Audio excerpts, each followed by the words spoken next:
हरे कृष्णा। भगवान शिव कहते हैं, पार्वती अब मैं 7वें अध्याय का महात्म्य बतलाता हूँ, जिसे सुनकर कानों में अमृत राशि भर जाती है।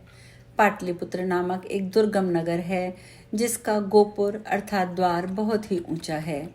उस नगर में शंकुकर्ण नामक एक ब्राह्मण रहता था। उसने वैश्यवृत्ति का आश्रय लेकर बहुत धन कमाया, किंतु ना तो कभी पितरों का तर्पण किया, ना देवताओं का पूजन किया। वह धनोपार्जन में तत्पर होकर राजाओं को ही भोज दिया करता था। एक समय की बात है, उस ब्राह्मण ने अपना चौथा विवाह करने के लिए पुत्रों और बंधुओं के साथ यात्रा की। मार्ग में आधी रात के समय जब वह सो रहा था, एक सर्प ने कहीं से आकर उसकी बाह में काट लिया। उसके काटते ही ऐसी अवस्था हो गई कि मणि मंत्र औषधि आदि से उसके शरीर की रक्षा ना हो सकी। तत्पश्चात कुछ ही क्षणों में उसके प्राण पखेरु उड़ गए। फिर बहुत समय के बाद वह प्रेत सर्प योनि में उत्पन्न हुआ। उसका चित्त धन की वासना से बंधा था।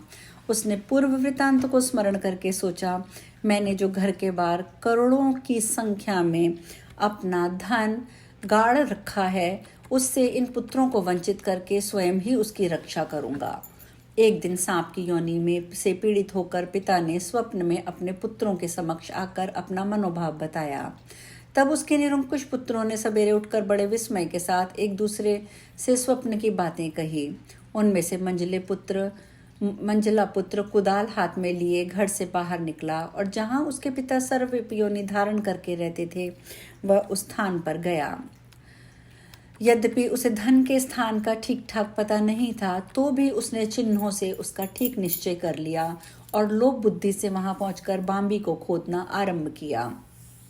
उस समय उस बांबी से बड़ा भयंकर सांप प्रकट हुआ और बोला, ओ मूढ़, तू कौन है, किस लिए आया है, क्यों ये बिल खोद रहा है, अथवा किसने तुझे भेजा है, ये सारी बातें मेरे सामने बता।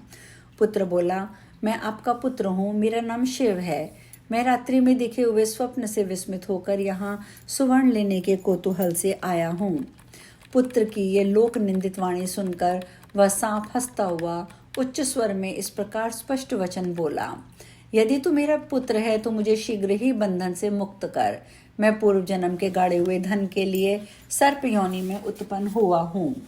पुत्र ने कहा, पिताजी, आपकी मुक्ति कैसे होगी, इसका उपाय मुझे बताइए, क्योंकि मैं रात में सब लोगों को छोड़कर यहाँ आपके पास आया हूँ। पिता ने कहा, बेटा, गीता के अमृतमय 7वें अध्याय को छोड़कर मुझे मुक्त करने में तीर्थ, दान, तप, यज्ञ भी सर्वथा समर्थ नहीं है। केवल गीता का 7वां अध्याय ही प्राणियों के जरा, मृत्यु आदि दुखों को दूर करने वाला है। पुत्र, मेरे श्राद्ध के दिन 7वें अध्याय का पाठ करने वाले ब्राह्मणों को श्रद्धा पूर्वक भोजन कराओ, जिससे निसंदेह मेरी मुक्ति हो जाए। वत्स, अपनी शक्ति के अनुसार पूर्ण श्रद्धा के साथ वेद विद्या में प्रवीण अन्य ब्राह्मणों को भी भोजन कराना।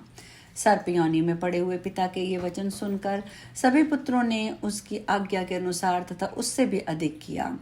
तब शंकुकर्ण ने अपने सर्प शरीर का त्याग करके दिव्य देह धारण की और सारा धन पुत्रों के अधीन कर दिया। पिता ने करोड़ों की संख्या में जो धन बांट कर दिया था, उससे वे सदाचारी पुत्र बड़े प्रसन्न हुए। उनकी बुद्धि धर्म में लगी हुई थी, इसलिए उन्होंने बावली, कुआं, पोखर, यज्ञ और देव मंदिर के लिए उस धन का उपयोग किया और अन्नशाला भी बनवाई। तत्पश्चात 7वें अध्याय का जाप करते हुए उन्होंने मोक्ष प्राप्त किया। पार्वती, ये तुम्हें 7वें अध्याय का महात्म्य बताया है, जिसके श्रवण मात्र से सब पातकों से मानव मुक्त हो जाता है। भगवान शिव आगे कहते हैं, देवी, अब 8वें अध्याय का महात्म्य सुनो। उसके सुनने से तुम्हें बड़ी प्रसन्नता होगी। लक्ष्मी जी के पूछने पर भगवान विष्णु ने उन्हें इस प्रकार 8वें अध्याय का महात्म्य बतलाया था। दक्षिण में आमर्दकपुर नामक एक प्रसिद्ध नगर है। वहां भाव शर्मा नामक एक ब्राह्मण रहता था, जिसने वैश्या को पत्नी बना रखा था। वह मांस खाता, मदिरा पीता, साधुओं का धन चुराता, पराई स्त्री से व्यभिचार करता, शिकार खेलने में दिलचस्पी रखता। वह बड़े भयानक स्वभाव का था तथा मन में बड़े बड़े हौसले रखता था।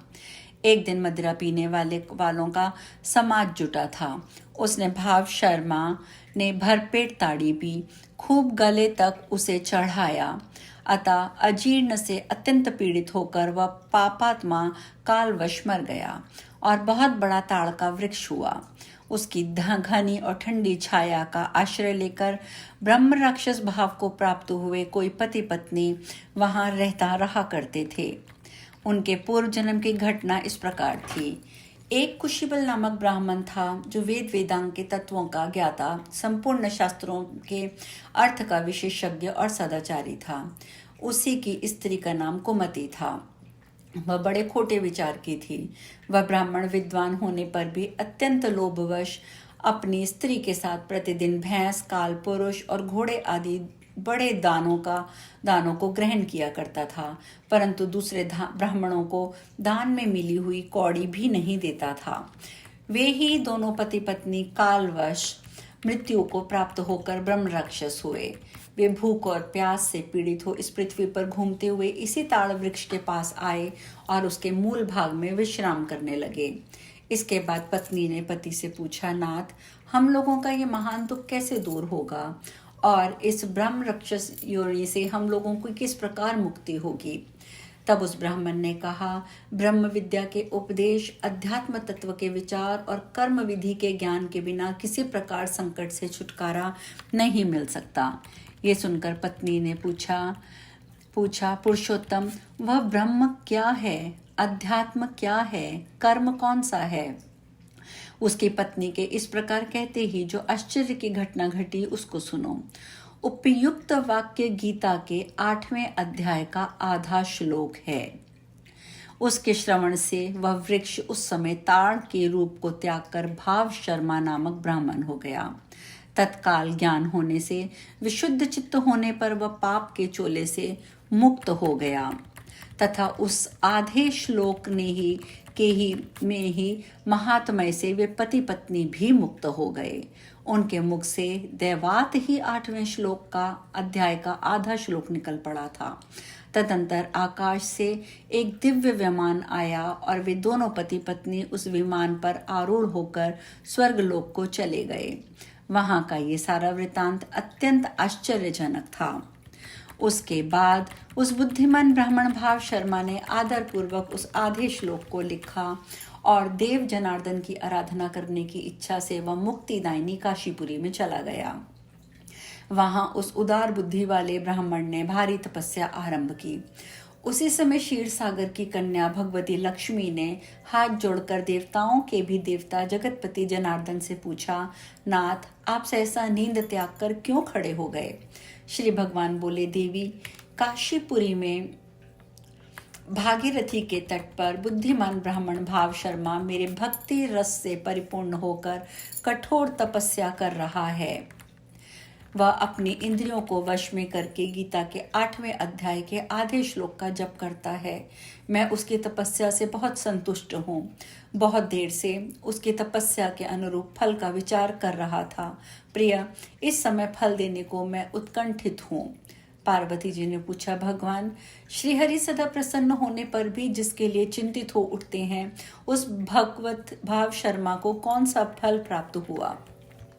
श्री महादेव जी बोले, देवी, द्विशर्मा भाव शर्मा प्रसन्न हुए भगवान विष्णु के प्रसाद को पाकर अत्यांतिक सुख अर्थात मोक्ष को प्राप्त हुआ और उसके वंशज, अन्य वंशज भी जो नरक यातनाओं में पड़े थे, उसी के शुभ कर्म से भगवत धाम को प्राप्त हुए।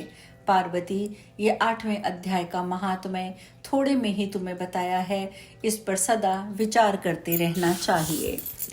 अब आज हम कथा में यही विश्राम लेंगे। शेष अगले अध्याय के महात्म्य की चर्चा हम कल करेंगे। हरे कृष्णा।